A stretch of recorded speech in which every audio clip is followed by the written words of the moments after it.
Welcome to the Digital Amateur Television Experimenters Night. This is VK7 OTC, the club station of the Radio and Electronics Association of Southern Tasmania. Amateur radio is a worldwide hobby that has many different aspects. Digital television is just one of the many modes and areas that are covered. Maybe you're interested in becoming involved in the DATV Experimenters Nights. You realise that you do not have to be a radio amateur or need any ATV equipment to participate anywhere in the world.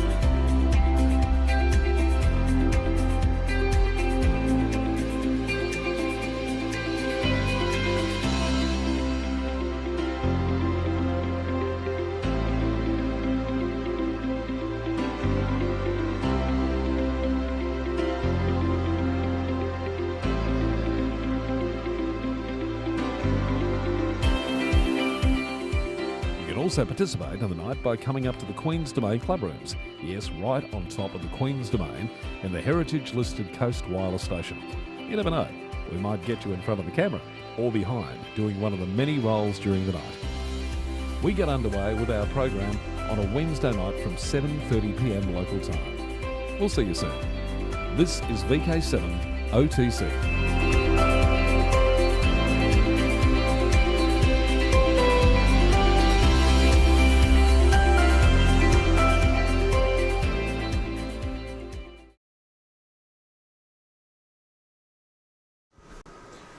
Okay, this is VK7 OTC, the club station of the Radio and Electronics Association of Southern Tasmania with our DATV Experimenters Night and VK7 Tango Whiskey Justin at the microphone. And good evening to our streaming viewers, to Andy, hello. And we've got Darren, we've got Peter, hello Peter, and we've got Andrew, so good stuff. And please, if you've got any comments or questions, please drop them in the chat, and I'll pick them up as we go through. So, I wish to acknowledge Tasmanian Aboriginal people as the traditional owners of the land upon which we're presenting tonight, and pay my respects to elders past, present, and emerging, for they hold the memories, the knowledge, the culture, and hopes of Aboriginal Tasmania. So, we've got a huge night tonight. I'm not sure we're going to get through all of it, but we're going to start off with a little bit of Remembrance Day analysis and some suggestions, and I'm going to put some questions to our audience. So expecting some lively chat, and also show you a little bit of the analysis that's come from Alan VK4SN.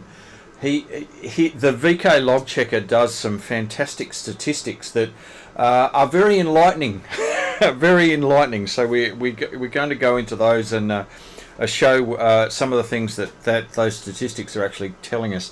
So now, what I will do, and hello Ray. Now, what I will attempt to do here, we might go to. Yes, we'll go to there. We'll see ourselves in the okay. All right. So just a little bit of a wrap, because this is actually the first Wednesday Experimenters Group meeting that we've had since the RD contest results came out. And can I just say a huge thank you to Alan VK4SN, who is the contest manager, who got those results out remarkably quick. I think it was less than a week after it had actually closed. It was there, the report was there, the analysis was there, and the announcement was literally done a week after on the WIA broadcast, a week after those contest results actually closed. So, a fantastic result, Alan. Now, VK7 was the came first again. And I'll go into that a little bit later. Single operator phone, Richard VK7ZBX came in first with 1118 points. Steve 00 came third with 938 points. The single operator mixed was myself with 1298 points, and also saw a record broken in that particular category, so fantastic. Phil VK7ID came second with 833 in the mixed category, single operator mixed. The single operator QRP CW section, I made a bit of a hoo-ha about this on our local VK7 broadcast on Sunday. And I didn't realise it in the first instance, but we had the apprentice in Jordan, VK3 ACU, with 250 points, and the master, as I called him, Nick VK7 Whiskey, who came second with 172 points. So Nick runs, for those who don't know online, Nick runs a CW technical night, CW/technical night, every Wednesday night up in the Northern Tasmanian Amateur Radio Club, and he does a CW practice session, and then he does a technical session after that. And so one of his apprentices is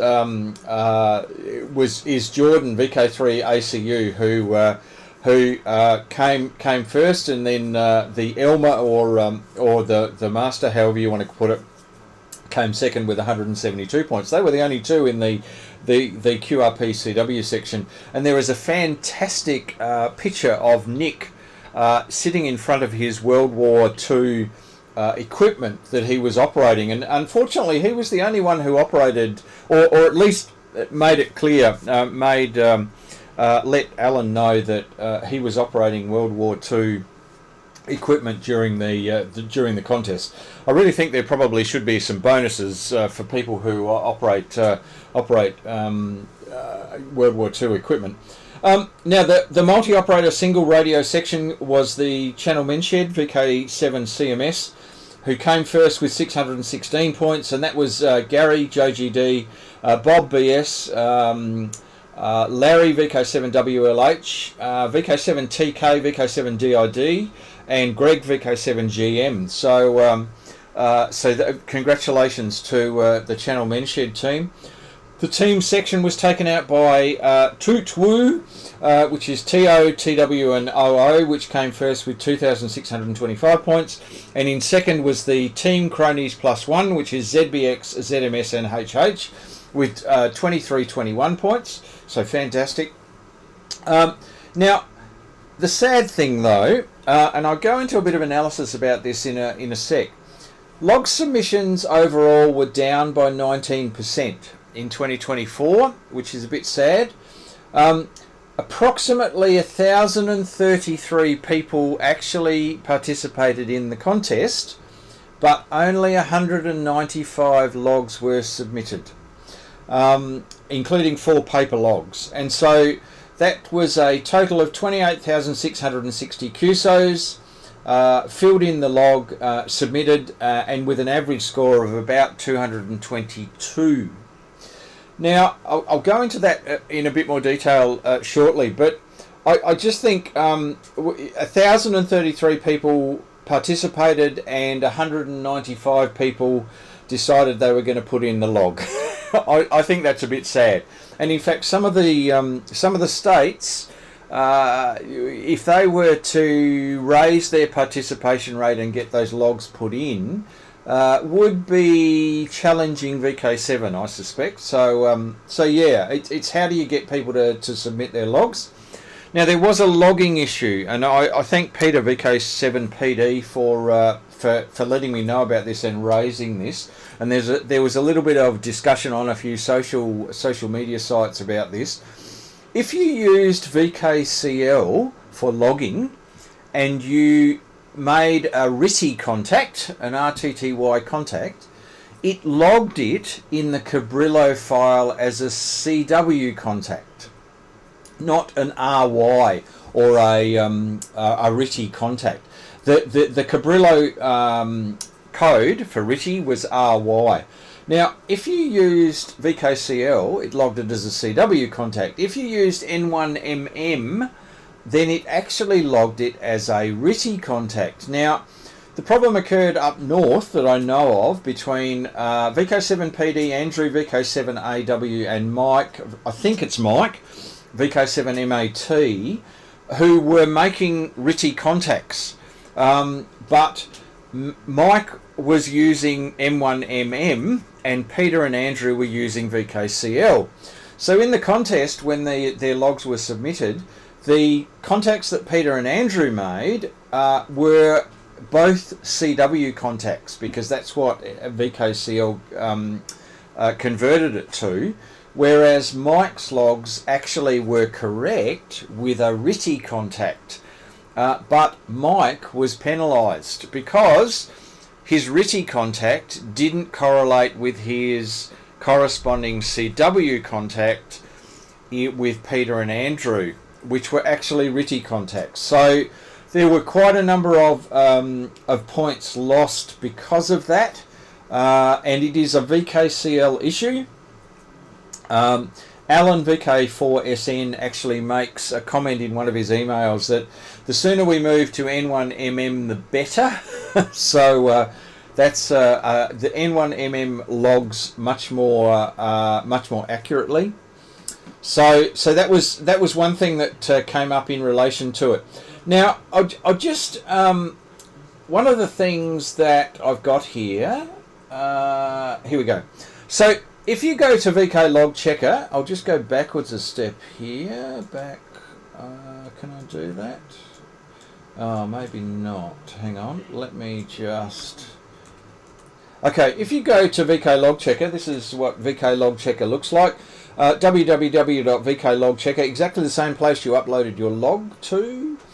Go to Remembrance Day contest, and the very first entry here is see results, and up the top here it says see statistics. So if you click on the see statistics, this is the stats that come out of the VKLogChecker once it's checked everything. So and there is total logs for each of the states, each of the areas, total score. You'll notice here that VK7 had the highest participation rate with 43 logs. We had 12,531 total score. Now the next one, if we go down the list here, was VK2 with 26 logs, and they had a total score of 6,245. So we are talking about around about half the point score for half the contacts, so that's about right. But VK7 absolutely by an order of magnitude just blew it away. There is a breakdown of the total band usage, so each of the bands that we used during the RD, the particular mode that was used on, the raw scores that came out of there, and then the scoreable contacts. Total of 123. So now this is the statistics that I actually want to show you. So for each of the categories, and as you click down each of the categories, it gives you the chart, but it also gives you just below this, and this is a really good little feature, it gives you the people who participated, the top, what would it be, the top 10 or 15 who participated in this particular category, which is single operator phone. And you'll notice VK7ZBX was the one who took this out. Now, the interesting thing here, and this is fascinating, this blue line is VK2 EFM, and you can almost, this is almost a linear line here. There's a bit of a kick here at about, that'd be about 6 AM, I reckon. But that's almost a linear line. And you notice at this point here, this point in time, he was actually leading this particular category until Richard, VK7ZBX, and this is this red line here, comes up and 1 o'clock, 1 a.m. starts, and Richard's score absolutely shoots up, and it goes past VK2 EFM's score around about, if I click in here, oh, let me leave it there for a sec. Oh, come on. No, it's not going to do it for me. But anyway, at around about, let me see this, the time, 15:45 Zulu. I think that's 15:45 Zulu.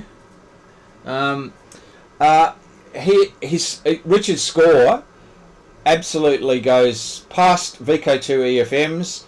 There's a bit of the gradient backs off a little bit, and then at the, I assume the 3-hour rework period, absolutely shoots up and then stays above VK2 EFM's, and that's what won Richard this particular category.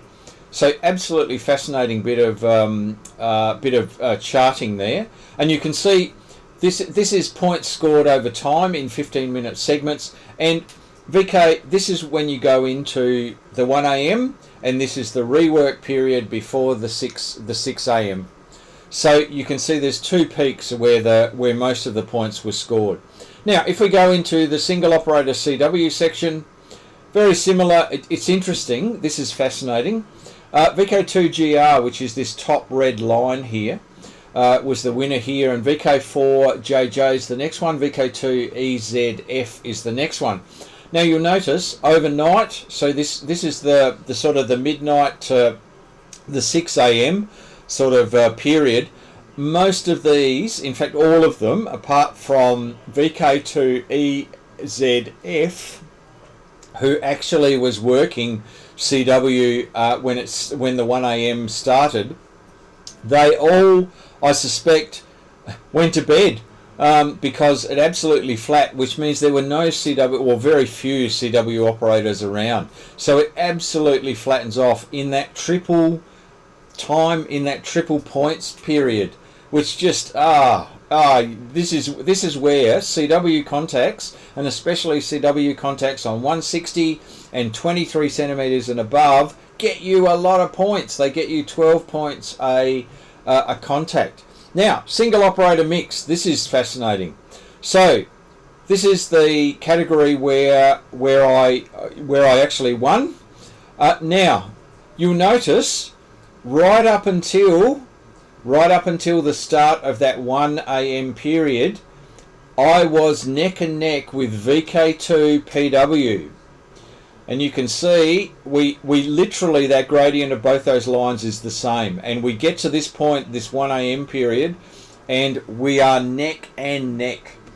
Now, I then literally, because of the triple points period and also the double points period, so double points for everything else other than CW on 160 and 23 centimeters and above, I then start gaining points at a little plateau here, very interesting, same as Richard's little plateau, and then that rework period again, and I shoot up with a higher gradient, and then I stay up at that sort of gradient for the rest of the period. And literally that differential, and you'll notice here VK7 ID, so this is Phil. Phil's got a very similar profile to me, but I am that's 200, that's about 200 to about 500, so there's 300 points between those 2 points, and I stay at a differential of 300 points between myself and Phil. So absolutely fascinating. And we go down to here, very similar profile. This is 1 a.m. and this is the 3-hour rework period where those points were gained. Now, CW QRP phone. Again, the QRP operators plateau in the middle of the night, which is a bit unfortunate because this is where you get some pretty reasonable conditions and things quieten down.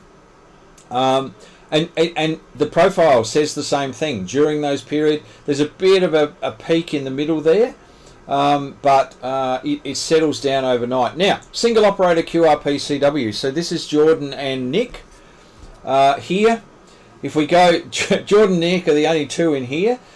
Very similar profiles, but the thing I wanted to point out here was at about, now what's that time period? It is 1545. It's the same period.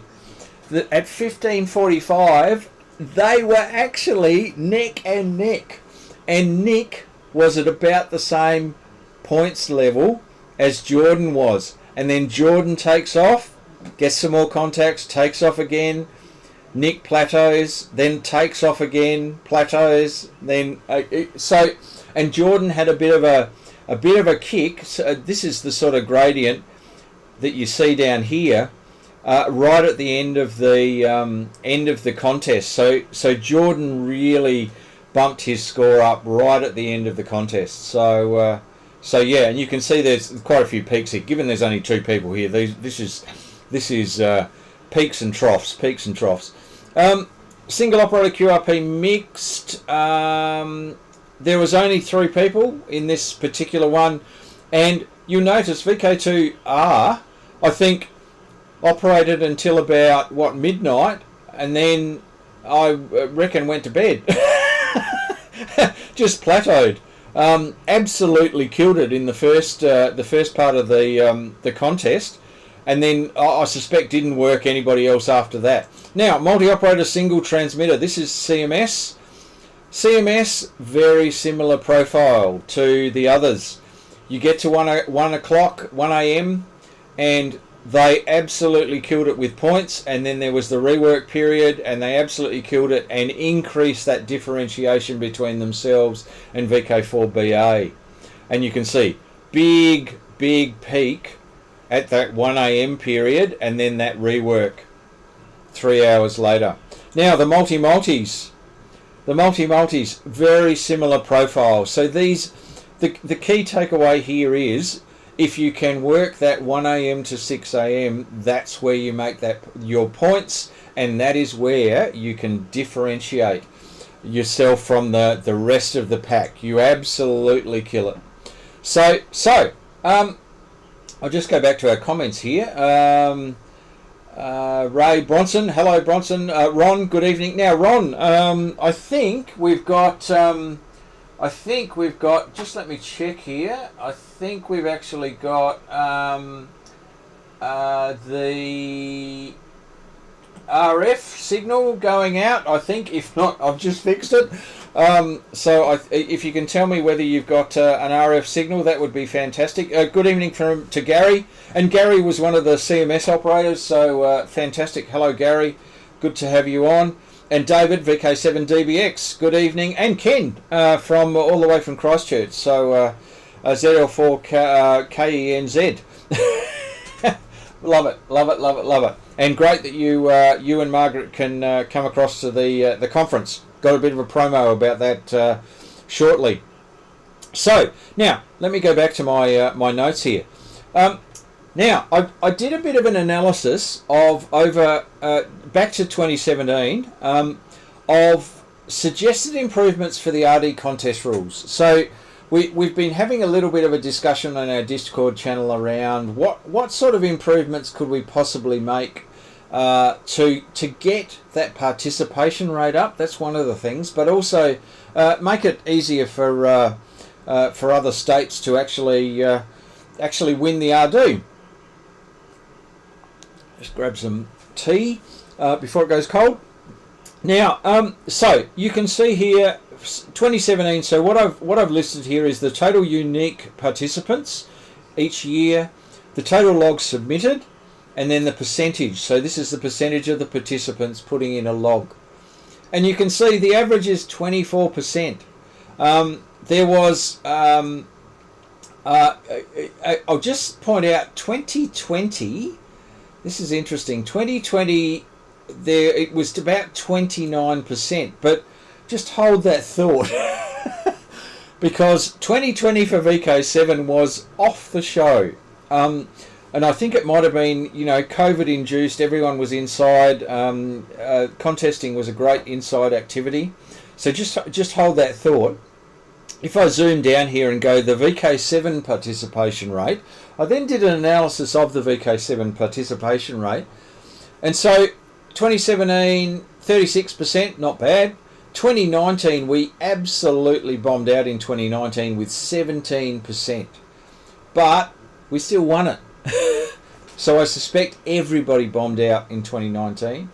In 2020, I cannot believe, in 2020 there was 70%. So 70% of VK7s who participated in the RD contest actually put in a log. So that was off the show, absolutely off the show. Highest participation rate we've ever seen. That has to be an off the show record. So then we started thinking about what are the key elements of the RD contest. And so what are the things that we really want to maintain, but what are the things that we want to improve? So it's open to VKZL and P2 stations. Don't want to change that at all. No way in the world. Commemorates those amateurs who died in World War II, so those people that paid the supreme sacrifice. Now, I had an interesting conversation with Peter VK3MV, who may or may not still be on the chat. I think he had to go off to a WIA board meeting. But one of the things that Peter has suggested quite a while ago was opening it up to those amateurs and those stations that actually participated more broadly in World War II. Not reducing any of the focus on the amateurs that paid the supreme sacrifice. Certainly not. That's not the idea here. But there were coast watchers. There were other technicians that were involved in radio. There was radar operators. There was all sorts of things, so opening it up and remembering. So it is Remembrance Day. Remembering those other operators who paid the supreme sacrifice, but also those operators who contributed to the war effort from a radio point of view, who were amateurs, and there were lots of them out there. So that's a possibility, a suggestion that we're putting out there. State versus state contest, definitely keep that well and truly, and still base it on participation, and we've got some suggestions about how to improve that participation. Now, the comments we get are they're a really, really friendly, participatory contest, and we want to keep that. We really, really want to keep that. It's there to improve operating skills, and we get lots of rookies, lots of new, lots of people coming back to contesting and coming back to being on the air. Individual multi-categories, still want to keep that. Teams with 3-letter call signs with consolidated scores, fantastic, love that, absolutely love that. Phone CW RTTY, that mixed subcategories as used in World War II. We thought about potentially having special certificates for World War II equipment. And World War II equipment, having some sort of point score. If you're using World War II equipment, well, you get bonus points, or you get extra points, or there's a separate category, that sort of stuff. No WARC bands allowed. I agree with that. WARC bands were not available back in World War II days. CW RTTY 160 metres and 23 centimetres and above, increased scores, probably want to keep that. The 1 to 6 a.m. period as a triple points period, interesting, could possibly extend that, maybe midnight to 7 or something like that, make it a little bit wider, don't know. And the remote station operation, we want to keep that because that's been allowed since 2021. So what are possible improvements, and how can we improve the ability for other states to win the RD? There's a whole bucket load here, some which are they're possible, like weighted scoring systems, and implement a weighted scoring system where states with a higher number of licensed amateurs need to achieve a slightly higher threshold or a slightly lower threshold. So it balances the smaller states. So for example, if a small state has 100 licensed amateurs, submits 10 logs, 10%, and a larger state, it's 1,000 operators, might need to submit 150 logs to achieve an equivalent weighted score. So you have a weighting system that each state agrees on. That's a possibility. These are only suggestions. These are well and truly only suggestions, and they're to be, thrashed out and debated as we go on. Bonus points for participation thresholds. So if you get to particular thresholds, you get extra points. So it's an incentive for people to put their log in. That's the key thing around that. It's getting people to put their log in. Over 1,000 people participated, and we get 24% of the logs. So 1,000 people, we get 240 logs. It's just that's ridiculous. Incentivize high participation. So if you, in some way, shape, or form, have an award, a recognition, or a bonus, if you put your score in, you get extra points. If you put your log in, you get extra points. That sort of thing. A handicap system. Introduce a handicap system where smaller states are given a baseline score that reflects the smaller population of licensed amateurs, and the larger states might have to overcome this baseline through higher participation or better performance. Depends on how you set up those metrics.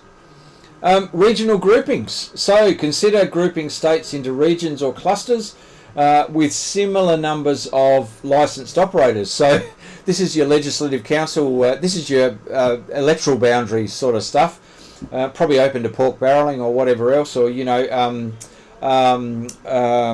pork barrelling, what's it called? I've forgotten. Gerrymandering, that's it. moving the boundaries so that it's to your advantage through adding people. Now, it's a suggestion. Participation-based prize draws. So offer prize draws and raffles for individual participants. The more logs that a state submits, the more chance they have to win. This is all about incentivizing people putting in logs, because it's all about participation. We want to keep participation as the defining measure for which state wins. State-specific challenges, that's another option. So create state-specific challenges that encourage participation based on local conditions. So getting a particular goal in a particular area. Can I just say, this is probably the one that we have been doing in VK7 without knowing it, because we have had a number of amateurs who have been really promoting the RD, getting people to put in logs, hounding them to put in their log and all of that sort of stuff, and getting the sort of participation rates that we got. 70% in 2020 was just off the show. Encourage club participation. So get clubs involved and get the clubs, getting their members to put in their logs and all of that sort of stuff. That's another option. Now, sliding scale participation rates. So the way this has worked is where smaller states have a lower multiplier than higher states. So, for instance, if a smaller state gets 5% participation, it's multiplied by the lower factor compared to the larger state's 5% participation, which is then multiplied by the higher factor. So it starts to balance that out between the smaller and the larger states. So, and historical performance adjustments. So if a state keeps winning, then they get effectively handicapped. And so it gets harder and harder for them to win. And then once they lose, it gets reset. So it's just this is some suggestions around some changes to the RD contest rules. It's just interesting. We VK7 really likes winning, but I think the other states are probably getting a bit sick of us winning. So yeah, there is and historically there have been some changes made to the RD contest rules. The VK5 VHF area, I seem to remember back in the 80s or the 90s, there was a change made. So there's a whole lot of different ways we can do this. Yeah, anyway, now let me just head back to RF signal is Good, excellent. Now, Ron, I'll ask you another question. Sorry, your RF signal's good. What about the audio? Audio on RF. We've done a little bit of improvement on the audio, so I hope that's improved. And Richard has to go. Okay, righto. DBX, I need to renovate my shack for comfort to do long stints. Yeah, well, definitely. Or you just clean off a bit of the bit of the shelf for the contest, and then put it all back when you're finished, like I do. Oh dear. Okay, now, all right. How are we going for time? 8:06. Okay. Now, I've got a little bit of a project I've been working on. Now let me go to, how are we going to do this?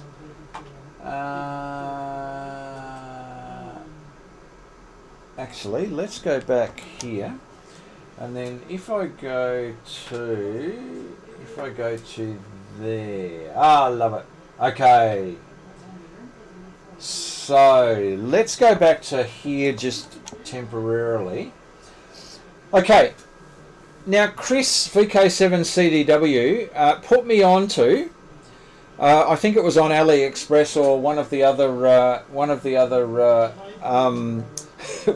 the other e-commerce platforms. This particular digital speedo. So this is a GPS-based digital speedo. I have one of these in my van. It does really well. It takes a little while for the GPS to get locked, but once it's got lock, you've got speed, you've got time, you've got direction, you've got heading, all of that sort of stuff that comes up. And I thought, oh, fantastic! I really like this. It updates my analog speedo, and probably it's much more accurate than my analog speedo. So that was great. Now, some people know that I've got a new Chariot, which is a four-wheel drive. It has an analog speedo, and I thought, I'm going to look up whether I can find another GPS speedo, and I came across this little project by Ahmad and Ahmad Logs, and fantastic little project. And I'll put the links to this particular project as well as the video and the code that he uses and his GitHub site. He does some fantastic little projects using Arduinos and Pis and all sorts of stuff. This has an Arduino. You can see that's an Arduino Nano on the right hand side. It is then it's got a little OLED, a little monochrome OLED screen in the middle, a little one, I think it's a 128 by 64 OLED screen, and then on the left hand side is the NeoBlock 6 module that is an IC squared output, so serial output, and then you can see at the top of the screen there is the actual antenna for the patch antenna for the GPS module. So you can see here that now let me go back to here, and we'll go to here. So this is my version of it. Now forget all these ICs that are here. This happens to be my little bit of breadboard that I had other projects on, and I just haven't taken all the ICs out. So that's not what we that's not what we're talking about here. So I've got all I've got is a 5-volt battery pack here that I'm running in through the micro USB connector here. You can see here's the GPS antenna, the GPS module, the Nano VNA, and then the little OLED screen. Now, as you probably noticed, if I just do a transition again, the little screen that shows on the one that is on the YouTube video is a little analog meter, and when I started to, I had the analog meter on there, and it was fantastic. It worked really well. I had oh, here we go. if I transition again, there we go. The analog meter, this is a close-up of the analog meter. Really little, great little use of not many pixels, but you've got the number of satellites. That's this area here. You've got the longitude and latitude, which reads out here.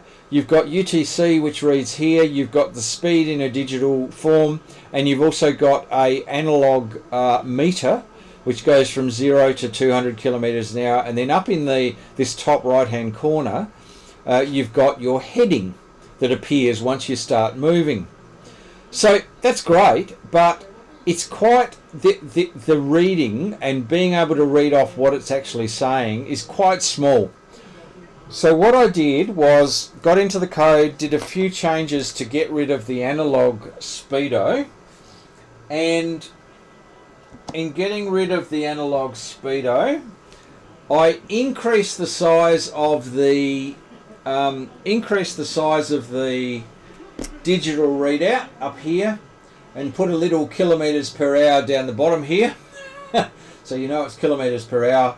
And there's a little bit of code in here that says once you get past the 2 digits, so it goes to 3 digits. So when it goes to 100 kilometers an hour, it moves those numbers slightly to the right, so that it still centers the actual speed. So I've just done a few modifications to the code to give me just a digital readout, which is much better. And in fact, I used this on the way up. I had this sitting on the dash, and it's much easier to read with the readout. And you can see this is telling us, this little flashing blue LED is telling us we've got lock, and we've actually got, even inside here, we've got 10 satellites. Let me zoom in here so you can see what else is on the display. There we go. So we've got 12 satellites now. We've got satellites up here. We've got the longitude and latitude here. You've got kilometers per hour. You've got UTC, and we've got a heading right at the moment of northeast. So that's up here in the top corner. And you can see it's moving a little bit because I'm moving it around. It's using there we go. We go back to 0.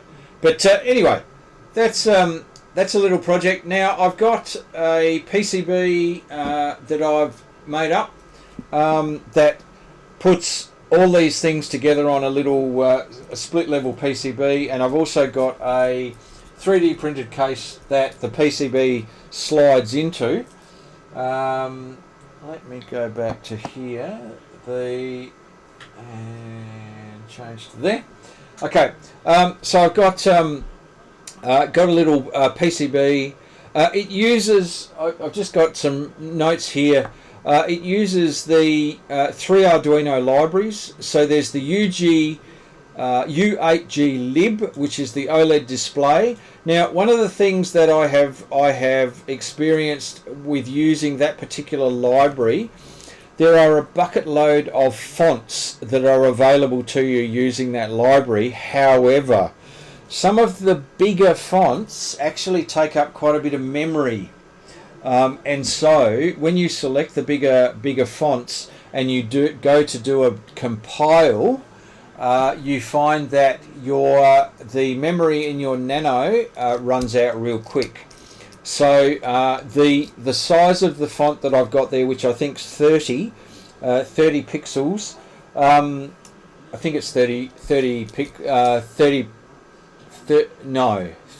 Oh, anyway, it's the 30 font. The 30 font is the maximum. I think I had to come back to 28 because 30 overflowed the memory requirements of the Nano. So you just have a bit of a experimentation. You've got the software serial, which is used because there is only one UART hardware serial connection on the Nano. So you create a virtual one for the OLED screen using the software serial library. and then there is a tiny GPS Plus, which is the little bit of code that you use to parse the NMEA sentences out of the GPS module, and you grab the bits that you need out of the NMEA stream. So that's the three libraries. I'll post these links to the various bits of code.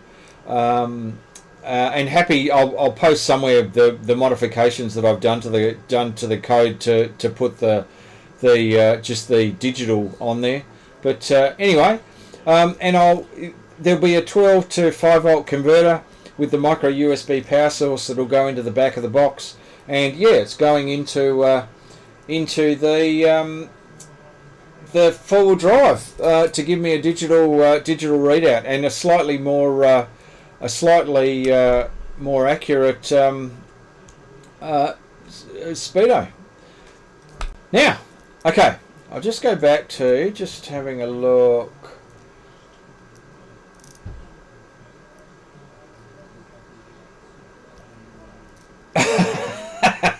Okay, Andrew, I think you need a more expensive GPS chip. No, thank you. And you can buy me one too. Excellent. Audio's much better. Excellent. Thanks, Ron. Only have to audio at 50% now to hear well. Excellent, excellent. So I think we've solved that problem. And one of the advantages, Ron, that we've got with the current arrangement is you get on RF exactly the same as what we get in the club rooms and what goes to the stream, which didn't used to be the case. So you're getting exactly the same. So it's good. Andrew, I'm looking to buy a new NTP location server. Oh, okay. Yeah, no, $300 AU. No, this cost me. Basically, can I just say,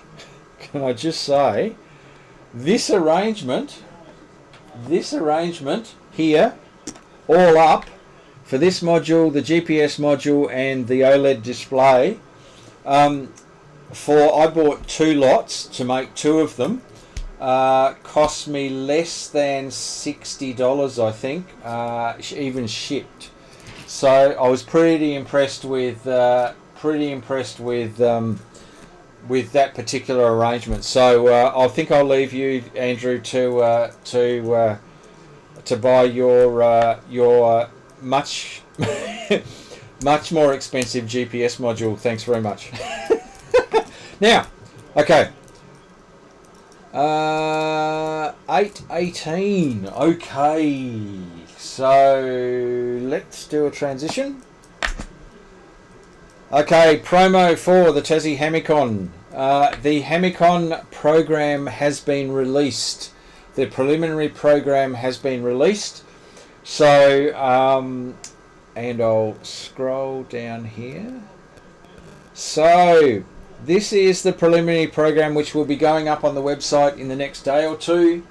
The preliminary program, we've got our keynotes, which is Dr. Tamitha Scove, the Space Weather Woman. We've got our second keynote, which is Dr. Justin Thurley, which is Mechanisms of Innovation for Amateur Radio. We've got our third keynote, which is Kristen McIntyre, who's K6WX. Oh, and Tamitha is WX6SWW, which I absolutely love. So it's Weather 6, Space Weather Woman. I love it. Got to be a vanity call sign. K6WX, and Kristen's talk is on the ground is a myth. So a thought-provoking talk, and Kristen is the ARRL Vice President at the moment.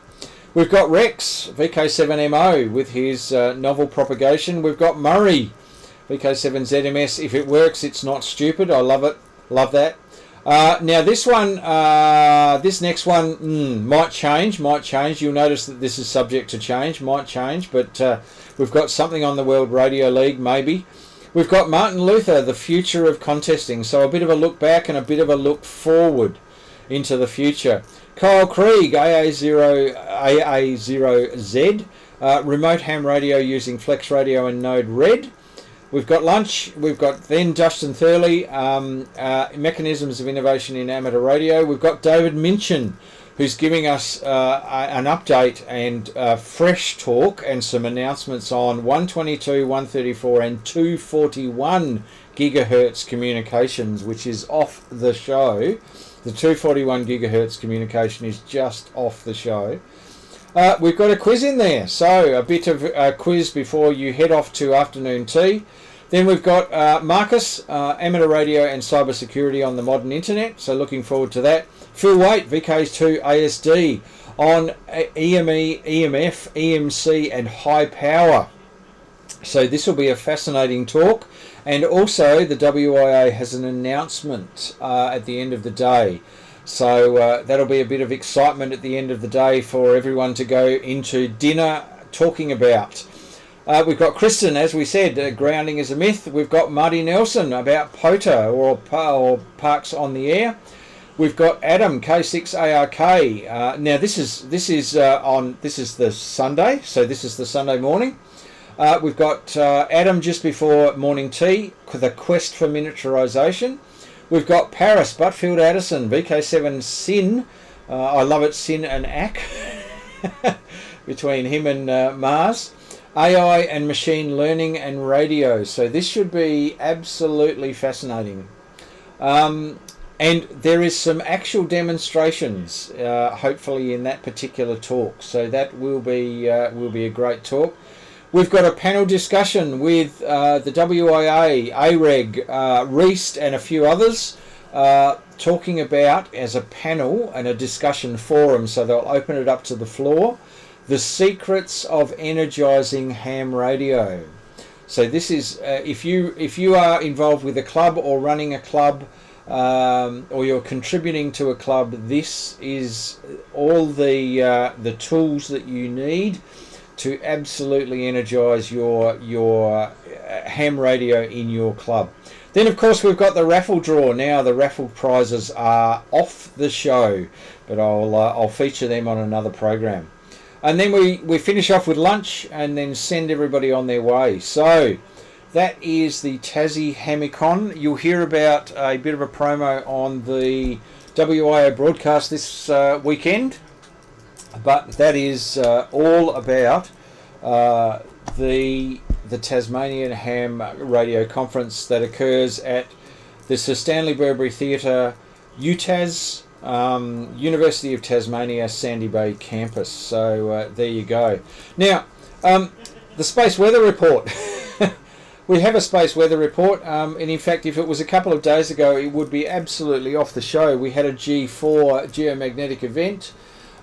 We did have in the northern hemisphere, we had some spectacular, and also I think New Zealand and some parts got auroras, but we didn't have too much, and I think there was certainly some 2 meters and some other communications going on aurorally. So there was a fair bit going on a couple of days ago, but everything settled down. We had multiple CME events, all pushing energy towards the sun, pushing energy towards the Earth. Now I'll finish off with some reminders. Our first Wednesday night of October is we're having a special sort of hybrid forum night. We've got a bit of a presentation, but we've got a forum as well on printed circuit boards through the ages, so from the 1970s through to the present day, and that'll be in the club rooms and also be streamed on our second Wednesday, and that's the second of October. The second Wednesday of October, which is the 9th, is an open repeater forum night. All about repeaters, anything and everything repeaters will be in the club rooms and streamed. And then of course in November is our Tassie Hamicon on the first weekend, the November the 1st to the 3rd. And now one thing I didn't mention was on the Friday night before the conference, we have a barbecue up here at the club rooms, and people can book to come up, and we share a bit of a social evening with a grab a snag and a patty or whatever else, and have a bit of a bit of a chin wag whilst and get yourself prepared for the weekend. It'll be pretty fast and furious for the 2 days of the weekend. So a bit of a social gathering up here on the Friday night. So yeah, don't forget when you book your ticket, you can certainly book for the barbecue as well, and that gets included in your ticket. So don't forget Tassie Hammock-on. If I haven't said that enough times tonight. So that's your blooming lot for this week. I hope you've got something out of it, even if it's just knowing what speed you're doing at this particular point in time, or or something more mundane like our RD contest results. Then I hope you've got something out of it. Anyway, we'll have another broadcast same time, same frequencies next week. This is VK7 OTC, the club station of the Radio and Electronics Association of Southern Tasmania, with our DATV Experimenters Nights. And a last check. Hello, Colin. Evening, Andy. And we'll bid you 73. You'll have to catch up with it on the stream, Colin. 73. We'll catch you next time.